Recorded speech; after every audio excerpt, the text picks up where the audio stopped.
मानक चंद, कमला देवी, राकेश, नीतू, ऋषभ और Ayushi Musharraf, B123, Sethi colony, Jaipur. Shri Parshwanath re rolling mills limited, Durgapur 1, Bardhaman, west Bengal. Amita Jain, पत्नी अनिल कुमार जैन, संगीता जैन, पत्नी विपिन कुमार जैन। श्रीमती शशि बाला जैन, श्रेयांश जैन, श्रीमती अनुपमा जैन, शरीश जैन, श्रीमती शची जैन, चेतन जैन, अस्मित जैन, 54B, नवीन नगर, सहारनपुर, उत्तर प्रदेश। यशपाल जैन, श्रीमती सूरज जैन, शाहगढ़, सागर, मध्य प्रदेश। श्रीमती कमला देवी पाटनी, धर्मपत्नी स्वर्गीय श्री मदन लाल जी पाटनी, सुपुत्र राजकुमार पाटनी, कैलाश चंद पाटनी, प्रकाश चंद पाटनी, प्रदीप कुमार पाटनी, अनिल कुमार पाटनी, इम्फाल, मणिपुर। लक्ष्मी देवी जैन, सीमा जैन, धर्मपत्नी श्री अशोक जैन, मेहुल जैन, शाश्वत जैन, प्लॉट नंबर 658, महावीर नगर, प्रथम, जयपुर, राजस्थान। श्री दिगंबर जैन, महिला शास्त्र सभा, सूर्यनगर, गाजियाबाद। श्री सन्मति महिला मंडल, श्री दिगंबर जैन मंदिर, सेठी कॉलोनी, आगरा रोड, जयपुर। जय जिनेन्द्र तज्जयति परम ज्योतिः समं समस्तैरनंत पर्यायै दर्पणतलैव सकला प्रतिफलति पदार्थ मालिका यत्र। पंच परमेष्ठी भगवान की जय। आचार्य अमृतचंद स्वामी द्वारा विरचित पुरुषार्थ सिद्धि उपाय का हिंसा और अहिंसा का बहुत महत्वपूर्ण वर्णन चल रहा है। पिछले श्लोकों में हमने हिंसा कोई एक करता है, फल अनेकों को मिलता है, हिंसा अनेक करते हैं, फल एक को मिलता है, इस तरह अनेक प्रकार का हिंसा का वर्णन पढ़ा। आइए इसी क्रम में आगे बढ़ते हैं। श्लोक क्रमांक 57 पर पहले उच्चारण करेंगे। हिंसा फलमपरस्यतु, हिंसा फलमपरस्यतु, ददात्यहिंसा तु परिणामे, ददात्यहिंसा तु परिणामे, इतरस्य पुनर्हिंसा, इतरस्य पुनर्हिंसा, दिशत्यहिंसा फलं नान्यत्, दिशत्यहिंसा फलं नान्यत्। हिंसा फलमपरस्यतु, ददात्यहिंसा तु परिणामे, इतरस्य पुनर्हिंसा, दिशत्यहिंसा फलं नान्यत्। आइए एक एक शब्द का अर्थ समझते हैं। हिंसा फलम अपरस्यतु, हिंसा फलम हिंसा के फल को, अपरस्य अन्य किसी व्यक्ति के, तू मतलब तो, ददाति अहिंसा, ददाति अर्थात देती है, अहिंसा अर्थात अहिंसा, तू मतलब तो, परिणामे अर्थात उदय काल में, परिणाम के समय जब उसका उदय आए उस समय, अहिंसा हिंसा फलम अपरस्य ददाति, वह अहिंसा किसी व्यक्ति को हिंसा का फल देती है। इतरस्य पुनः हिंसा, पुनः अर्थात और, इतरस्य अन्य व्यक्ति के, हिंसा अर्थात हिंसा, दिशति अहिंसा फलम, दिशति अर्थात देती है, अहिंसा फलम अहिंसा के फल को, न अन्यत और अन्य नहीं, अन्य फल को नहीं देती, अर्थात हिंसा अन्य किसी दूसरे व्यक्ति के, वह हिंसा अहिंसा के फल को देती है। इस श्लोक में आचार्य अमृतचंद स्वामी महाराज कह रहे हैं कि अहिंसा किसी व्यक्ति को तो हिंसा का फल प्रदान करती है, जिस समय उदय आए उस समय कोई व्यक्ति उस अहिंसा का फल हिंसा रूप में भोगता है, और किसी को हिंसा अहिंसा का फल प्रदान करती है। इस प्रकार समझना चाहिए। भैया जी ऐसा कैसे हो सकता है कि कोई जीव हिंसा करे और उसे अहिंसा का फल मिले? यही तो जैन धर्म की विशेषता है। जैन धर्म भाव प्रधान है। हमें लगता है कि बहिरंग से हिंसा हो रही है, लेकिन उस जीव के हिंसा के परिणाम नहीं होने के कारण अहिंसा रूप उसे फल प्राप्त होता है। उदाहरण से हम समझें, जैसे मुनि महाराज होते हैं, आहार करते हैं, विहार करते हैं, हिंसा तो होती ही है। हम भी जानते हैं विहार कर रहे हैं तो हिंसा होगी ही होगी, लेकिन उनके परिणामों में हिंसा नहीं है, उनका दृष्टिकोण हिंसा का नहीं है, उनके प्रति समय अहिंसा महाव्रत है। हो रही है हिंसा, लेकिन फिर भी अहिंसा महाव्रत होने के कारण से, चारित्र होने के कारण से उन्हें अहिंसा का फल प्राप्त होता है। बहिरंग से हम क्या कर रहे हैं यह डिपेंड नहीं है, हमारे परिणाम, हमारे भाव कैसे लग रहे हैं ये डिपेंड करता है, और उन्हीं भावों के अनुसार हिंसा बहिरंग से दिखने पर भी हमें अहिंसा का फल प्राप्त होता है। एक वैद्य होता है जो किसी रोगी की सेवा करता है। रोगी की सेवा करने के लिए डॉक्टर है, ऑपरेशन कर रहा है, उसके लिए, उसको बचाने के लिए वो हर तरह का प्रयास करता है, लेकिन फिर भी आयु कर्म समाप्त होने के कारण उस रोगी की, उस मरीज की मृत्यु हो जाती है। लेकिन उस वैद्य को उस समय हिंसा का दोष नहीं लगता, वो तो परोपकार का कार्य कर रहा है, इसलिए हिंसा करने पर भी उसे अहिंसा का फल प्राप्त होता है। भैया जी, यह कैसे संभव है कि कोई व्यक्ति हिंसा न करे फिर भी उसे हिंसा का फल मिले? यह भी संभव है, क्योंकि उसने भावों से तो हिंसा कर ही दी। अगर कोई व्यक्ति है, किसी को मारने की प्लानिंग बनाता है, किसी जीव को घात पहुंचाने का कार्य करने की इच्छा भी मन में करता है, तो अगर वह उस व्यक्ति को नहीं मार पाया, फिर भी भावों के कारण से उसने सामने वाले की हिंसा तो कर दी, और सामने वाले की भावों के कारण से हिंसा कर देने के कारण, और द्रव्य रूप से बहिरंग में उसने हिंसा नहीं की, फिर भी उसे हिंसा का फल तो भोगना ही पड़ेगा। भाव प्रधान है हमारा जैन धर्म। यदि हमारे भाव अच्छे हैं तो उन अच्छे परिणामों के कारण से ही हमें पुण्य की भी प्राप्ति होती है। 3 चीज़ें हैं, कृत, कारित और अनुमोदना। अनुमोदना अर्थात मन से अच्छा विचार करना अथवा बुरा विचार करना। यदि हम मन से किसी के बारे में गलत विचार कर रहे हैं तो ज़रूरी नहीं कि उसका गलत हम कर पाएँ या नहीं कर पाएँ। जिस समय हमने बुरा विचार किया उस समय हमारे कर्म बंद हो गया, और जब कर्म बंद होने के पश्चात जब उदय में आएगा तो उस पाप का, उस हिंसा का हमें दोष तो लगेगा ही लगेगा। भैया जी, यदि कोई सैनिक किसी शत्रु को मारता है तो उसे हिंसा का पाप लगेगा या नहीं?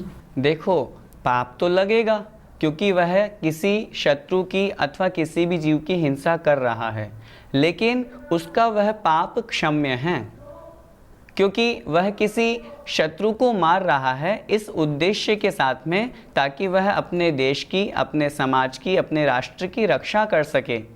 4 प्रकार की हिंसा होती है, जिसमें श्रावक मात्र संकल्पी हिंसा का ही त्यागी होता है। शेष 3 हिंसाओं से वह बचने का प्रयास करता है। उसमें एक होती है विरोधिनी हिंसा। वह सैनिक उस बॉर्डर पर खड़े होकर के शत्रु का विरोध कर रहा है, कोशिश करता है कि जितना हो सके कम हिंसा करें, लेकिन फिर भी श्रावक के लिए विरोधिनी हिंसा का पूर्ण रूप से त्याग नहीं हो सकता। इसलिए पाप तो लगेगा, लेकिन उसके लिए वह पाप क्षम्य कहा जाएगा। हम कैसे जान सकते हैं कि किसी ने हिंसा की या नहीं? हिंसा 2 प्रकार की, एक व्यक्त हिंसा, एक अव्यक्त हिंसा। जो हमें सामने साक्षात प्रकट रूप में दिखाई दे रही है वह व्यक्त हिंसा कहलाती है, और जो हमें नहीं समझ में आ पा रही है वह अव्यक्त हिंसा कहलाती है। जिस व्यक्ति को हम देख रहे हैं कि इसके मन में भी कषाय है और बहिरंग में भी कषाय झलक रही है, और वह कषाय पूर्वक उस जीव का घात कर रहा है, तो निश्चित रूप से वहाँ उसकी हिंसा है। लेकिन यदि कोई बहिरंग में कषाय उसके प्रकट नहीं है, अव्यक्त है, तो उस समय हम नहीं समझ सकते कि उसने हिंसा की या नहीं की। क्यों? क्योंकि हिंसा भावों के ऊपर डिपेंड है। बहिरंग में व्यक्त रूप से तो हमें पता चल रहा है हिंसा है, और यदि अव्यक्त रूप से है तो नहीं जान सकते कि उसने हिंसा की या नहीं की। भैया जी, यदि कोई शिक्षक किसी छात्र को मारता है तो क्या वहाँ पर हिंसा हुई? यह शिक्षक के भावों पे डिपेंड है। शिक्षक किसी छात्र को मारता है, किसी छात्र को अनुशासन में रखता है, उसके पीछे उसका उद्देश्य यह होता है कि वह उस छात्र को, उस विद्यार्थी को सन्मार्ग पर आगे बढ़ाए। कोई भी शिक्षक किसी भी छात्र को व्यर्थ में नहीं मारता। शिक्षक के भाव उस छात्र के जीवन के प्रति बहुत अच्छे होते हैं। कहते हैं शिक्षक हो, गुरुजन हो या माता पिता हो, ये एक नारियल के समान होते हैं। जैसे एक नारियल होता है जो बाहर से कठोर होता है लेकिन अंदर से बहुत मुलायम, बहुत सॉफ्ट, स्वादिष्ट, मिष्ट होता है, उसी तरह शिक्षक, माता पिता और गुरुजन होते हैं। बहिरंग से हम विद्यार्थियों को ऐसा लगता है कि गुरुजी हमको डांट रहे हैं, फटकार रहे हैं, मार रहे हैं, लेकिन उसके पीछे उनका उद्देश्य होता है कि नहीं, ये बच्चा पढ़ लिख जाएगा तो अच्छा हो जाएगा। यह अच्छा समीचीन उद्देश्य होने के कारण शिक्षक के द्वारा यदि कभी मारा भी जाता है तो उन शिक्षक को वहाँ पर हिंसा का दोष नहीं लगेगा। रही बात पूर्ण रूप से जहाँ मारने की चर्चा है तो प्राणों का घात तो कोई भी शिक्षक नहीं करते हैं, तो इसलिए उस समय शिक्षक के अच्छे परिणाम होने के कारण शिक्षक को हिंसा का दोष नहीं लगता। भैया जी, हमें हिंसा से बचने के लिए क्या करना चाहिए? हमें हिंसा से बचने के लिए जितना हो सके उतने राग द्वेष परिणामों से दूर रहें। सुबह से लेकर शाम तक रात्रि में हमेशा हमारे राग द्वेष रूप विभाव परिणाम चलते रहते हैं। चूँकि आचार्य अमृतचंद स्वामी महाराज ने इसी पुरुषार्थ सिद्धि उपाय में कहा कि राग द्वेष परिणामों का होना ही हिंसा है, इसलिए जितना हम उनसे दूर रहेंगे उतना हम हिंसा से बचेंगे। 3 चीज़ें हैं, मन, वचन और काय। इन तीनों योगों को यदि हम अच्छा रखेंगे तो हम हिंसा से बच सकते हैं। आचार्य उमा स्वामी महाराज जी ने तत्वार्थ सूत्र में लिखा है, शुभः पुण्यस्या शुभः पापस्य। यदि शुभ मन वचन काय होंगे तो पुण्य का बंध होगा, पुण्य का आश्रय होगा, और यदि अशुभ मन वचन काय होंगे तो पापस्य अर्थात पाप का आश्रय होगा। इसलिए अपने मन को हमेशा अच्छा रखें। किसी सामने वाले के प्रति हम गलत क्यों सोचें? यदि हम किसी के प्रति गलत सोचते हैं, थोड़ी सी देर के लिए मन में विचार करें, यदि हम किसी के बारे में गलत सोचते हैं तो हमारे सोचने से सामने वाले का गलत तो नहीं होगा, बल्कि हमारा ही गलत होगा। वो क्यों होगा? क्योंकि उस गलत विचार से हमने पाप कर्म का बंध कर लिया, और जब वो उदय में आएगा तो हमें दुख रूप परिणाम देगा, असाता वेदनीय रूप उदय में आएगा। हम सामने वाले से जब भी बोलें सत्य वचन बोलें, अपने वचन योग का अच्छा प्रयोग करें। काय योग का शरीर के माध्यम से जिनेंद्र भगवान की पूजा, भक्ति, स्तुति, वंदना आदि क्रियाएं करें।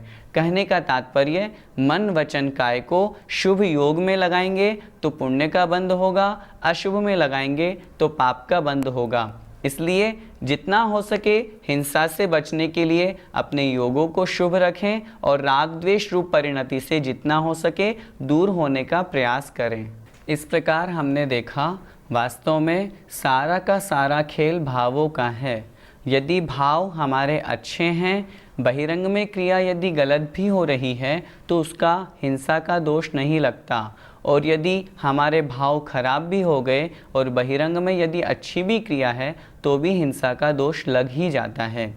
आइए इसी क्रम को आगे बढ़ाते हुए अग्रिम श्लोक की ओर बढ़ते हैं। इति विविध भंग गहने, इति विविध भंग गहने, सुदुस्तरे मार्ग मूढ़ दृष्टीनां, सुदुस्तरे मार्ग मूढ़ दृष्टीनां, गुरवो भवन्ति शरणं, गुरवो भवन्ति शरणं, प्रबुद्ध नय चक्र संचारः, प्रबुद्ध नय चक्र संचारः। बोलिए, इति विविध भंग गहने, सुदुस्तरे मार्ग मूढ़ दृष्टीनां, गुरवो भवन्ति शरणं, प्रबुद्ध नय चक्र संसारः। आइए एक एक शब्द का अर्थ समझते हैं। इति इस प्रकार विविध भंग गहने, विविध अर्थात नाना, अनेक प्रकार के, भंग अर्थात भंग, कथन, परिणामों रूपी, गहने अर्थात गहन वन में, घनघोर वन में, सुदुस्तरे, दुस्तर का अर्थात कठिन, और सुदुस्तर और अधिक कठिन अर्थात अत्यंत कठिनाई से युक्त, मार्ग मूढ़ दृष्टिनाम, ऐसे जो मार्ग जिन मार्ग हैं, उस जिन मार्ग में जिनकी दृष्टि, जिनकी मान्यता, जिनका श्रद्धान मूढ़ है, मूर्खतापूर्ण है अर्थात मिथ्या है, ऐसे उन मिथ्या दृष्टियों के जो कि जिन मार्ग में सही श्रद्धा नहीं करते, गुरवो अर्थात गुरुवह अर्थात गुरु महाराज, आचार्य महाराज, भवंती होते हैं, शरणम अर्थात शरण, गुरुवह शरणम भवंती, वे गुरु शरण होते हैं। उन गुरु की क्या विशेषता है? प्रबुद्ध नय चक्र संचारः, प्रबुद्ध अर्थात जानने वाले, अच्छी तरह से जानने वाले, नय अर्थात नयों रूपी, चक्र अर्थात समूह, नयों रूपी जो समूह है, नयों का जो समूह है उसे अच्छी तरह से जानने वाले, संचारः और उसका प्रवर्तन करने वाले। गुरु वही हो सकते हैं जो सभी नयों को अच्छी तरह से जान सकते हों, तभी तो विषय का सम्यक प्रतिपादन कर पाएंगे। तो ऐसे सभी नयों रूपी समूह को जानने वाले और उनका सम्यक प्रवर्तन करने वाले गुरु ऐसे उन मूढ़ मिथ्या दृष्टियों के लिए शरणम भवंती अर्थात शरण होते हैं। आइए अन्वय से एक बार फिर से अर्थ देखते हैं। इस प्रकार विविध अर्थात अनेक प्रकार के जो परिणाम हैं, उन परिणामों रूपी गहने अर्थात गहन वन में, चूँकि जीव के परिणाम अनंत है, उसी तरह वन भी बहुत ऐसा वन है जिसका कोई छोर, कोई किनारा नज़र नहीं आ रहा। ऐसे उस वन में जिसे प्राप्त करना बड़ा मुश्किल है, बहुत कठिन है, ऐसे उस दुस्तर अर्थात कठिन मार्ग को प्रवर्तन करने वाले अर्थात उसमें विचरण करने वाले मूढ़ जनियों के लिए, अज्ञानी लोगों के लिए पूर्ण रूप से अच्छी प्रकार से सभी नयों को जानने वाले और उसका अच्छी प्रकार से प्रवर्तन करने वाले गुरु महाराज ही शरण होते हैं। इसीलिए जो इस तरह गहन वन में हम जैसे लोग फंसे हुए हैं, उन लोगों के लिए ऐसे दिगंबर गुरु मुनि महाराज ही शरण हैं। भैया जी, आत्मा के परिणाम कितने प्रकार के होते हैं? आत्मा के परिणाम अनंत प्रकार के होते हैं, क्योंकि जीव प्रति समय किसी न किसी तरह के परिणाम करता ही रहता है, इसलिए अनेक प्रकार के परिणाम उसके होते रहते हैं, इसलिए परिणाम भी अनेक अनंत प्रकार के होते हैं। भैया जी, मार्ग मूढ़ दृष्टि शब्द का यहाँ पर क्या अर्थ है? मार्ग मूढ़ दृष्टि नाम अर्थात ऐसे पुरुष जो मार्ग से मूढ़ हो गए हैं, मार्ग को भूल गए हैं, जिन्हें सही नॉलेज नहीं है, जिन्हें यह नहीं पता मुझे क्या करना चाहिए, क्या नहीं करना चाहिए। पिछले श्लोकों में जो वर्णन चला उसमें जो अपनी बुद्धि को समीचीन नहीं लगा पाए, हिंसा एक करता है अनेक फल भोगते हैं, हिंसा अनेक करते हैं फल एक भोगते हैं, इसमें क्या सही है क्या गलत है, जिसमें इस तरह का विवेक जागृत नहीं हो पाया, जो जिन मार्ग से भटक गए हैं, भूले हुए हैं जिन मार्ग को, ऐसे पुरुषों का, ऐसे लोगों का ग्रहण करना चाहिए। भैया जी, गुरु किसे कहते हैं? गुरु, गुरु शब्द में दो अक्षर हैं, गु और रु। गु अर्थात अंधकार, रु उसे नष्ट करने वाले, विनाश करने वाले, जो अज्ञान रूपी अंधकार को नष्ट करने वाले हैं और सम्यक ज्ञान रूपी प्रकाश को फैलाने वाले हैं, उन्हें गुरु कहते हैं। आचार्य समंतभद्र स्वामी महाराज ने रत्नकरंडक श्रावकाचार में गुरु की परिभाषा लिखी। विषयाशा वशातीतो निरारंभो परिग्रह ज्ञान ध्यान तपोरक्तस तपस्वी स प्रशस्यते। जो पंचेंद्रिय की विषयों की आशा से अतीत हैं, दूर हैं, रहित हैं, निरारंभ है, आरंभ अर्थात हिंसा से रहित हैं, अपरिग्रह अर्थात परिग्रह से रहित हैं, ज्ञान ध्यान और तप में हमेशा लवलीन रहते हैं, लगे हुए रहते हैं। तपस्वी अर्थात ऐसे तपस्या करने वाले अर्थात दिगंबर मुनि महाराज प्रशस्यते अर्थात प्रशंसनीय हैं। वास्तव में सच्चे गुरु निर्ग्रंथ दिगंबर ही होते हैं। इस श्लोक में ऐसे उन निर्ग्रंथ गुरु की शरण की प्राप्ति का कथन किया गया है, क्योंकि यदि हम अन्य कुगुरु या सामान्य गुरुओं की शरण को प्राप्त करेंगे तो वो स्वयं संसार में भटक रहे हैं, हमें संसार से क्या निकालेंगे। निर्ग्रंथ दिगंबर गुरु स्वपर तारक होते हैं, जो स्वयं अपनी आत्मा का भी कल्याण करते हैं और भक्तजनों का, शिष्यजनों का, जो उनकी संगति में आते हैं, सानिध्य में आते हैं, उनको भी कल्याण का मार्ग उपदेश करते हैं, उनको बताते हैं ताकि वो भी उस मार्ग पर लग सके। इसलिए यहाँ गुरु से तात्पर्य निर्ग्रंथ दिगंबर 28 मूलगुणधारी गुरु समझना चाहिए। यहाँ गुरुओं को नए चक्र संचार क्यों कहा गया? नए चक्र संचार शब्द का अर्थ समझें। नए चक्र, चक्र का अर्थ है समूह, जो नयों के समूह को जानने वाले हैं, और संचार, संचार का तात्पर्य उसको प्रवर्तन करने वाले, उसका उपदेश देने वाले। निर्ग्रंथ दिगंबर गुरु को इस विशेषण से इसलिए द्योतित किया गया क्योंकि जब तक कोई गुरु या कोई व्यक्ति नयों का ज्ञान प्राप्त नहीं करेगा तब तक वह सम्यक उपदेश नहीं दे सकता। नए व्यवहार नए कह लें, निश्चय नए कह लें, इस अपेक्षा से नए दो प्रकार के होते हैं।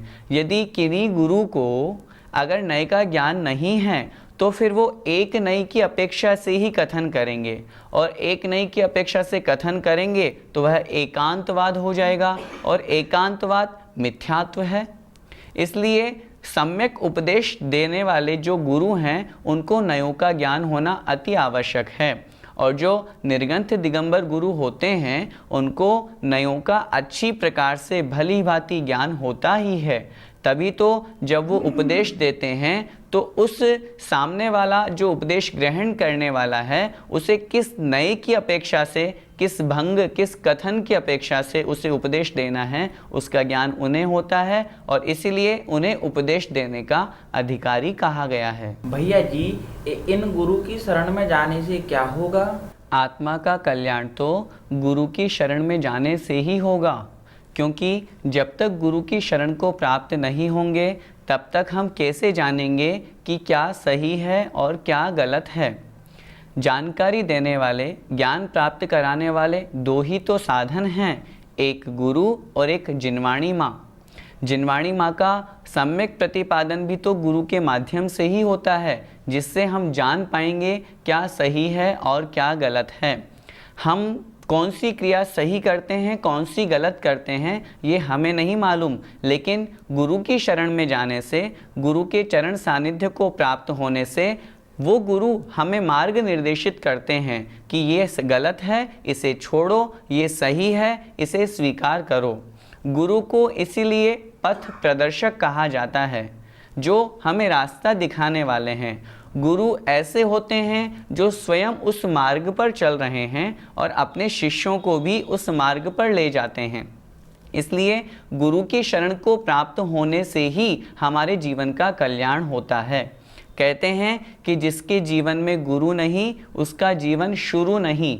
वास्तव में निर्ग्रंथ दिगंबर गुरु का हमारे जीवन में होना अति आवश्यक है, और हमारा परम सौभाग्य है कि इस भीषण पंचम काल में भी हमें आचार्य श्री जैसे गुरु प्राप्त हुए हैं। इसलिए हमें इन निर्ग्रंथ दिगंबर गुरु की शरण को प्राप्त होना चाहिए, जिससे हम क्या गलत हैं उसे छोड़ें और जो सही है उसे स्वीकार करने का प्रयास करें। आज के इस एपिसोड से, इस श्लोक से हमें यही शिक्षा लेनी है कि हम सभी संसार में भटक रहे हैं, इसलिए हमें निर्ग्रंथ दिगंबर गुरु की शरण को प्राप्त होना चाहिए, जिससे हम अपने जीवन का, अपनी आत्मा का कल्याण कर सकें और सम्यक मार्ग प्रशस्त कर सकें। जय जिनेंद्र। मानक चंद, कमला देवी, राकेश, नीतू, ऋषभ और Ayushi Musharraf, B123, Sethi colony, Jaipur. Shri Parshwanath re rolling mills limited, Durgapur 1, Bardhaman, west Bengal. Amita Jain पत्नी अनिल कुमार जैन, संगीता जैन पत्नी विपिन कुमार जैन। श्रीमती शशि बाला जैन, श्रेयांश जैन, श्रीमती अनुपमा जैन, शरीश जैन, श्रीमती शशि जैन, चेतन जैन, अस्मित जैन, 54B नवीन नगर, सहारनपुर, उत्तर प्रदेश। यशपाल जैन, श्रीमती सूरज जैन, शाहगढ़, सागर, मध्य प्रदेश। श्रीमती कमला देवी पाटनी, धर्मपत्नी स्वर्गीय श्री मदन लाल जी पाटनी, सुपुत्र राजकुमार पाटनी, कैलाश चंद पाटनी, प्रकाश चंद पाटनी, प्रदीप कुमार पाटनी, अनिल कुमार पाटनी, इम्फाल, मणिपुर। लक्ष्मी देवी जैन, सीमा जैन, धर्मपत्नी श्री अशोक जैन, मेहुल जैन, शाश्वत जैन, प्लॉट नंबर 658, महावीर नगर, प्रथम, जयपुर, राजस्थान। श्री दिगंबर जैन, महिला शास्त्र सभा, सूर्यनगर, गाजियाबाद। श्री सन्मति महिला मंडल, श्री दिगंबर जैन मंदिर, सेठी कॉलोनी, आगरा रोड, जयपुर।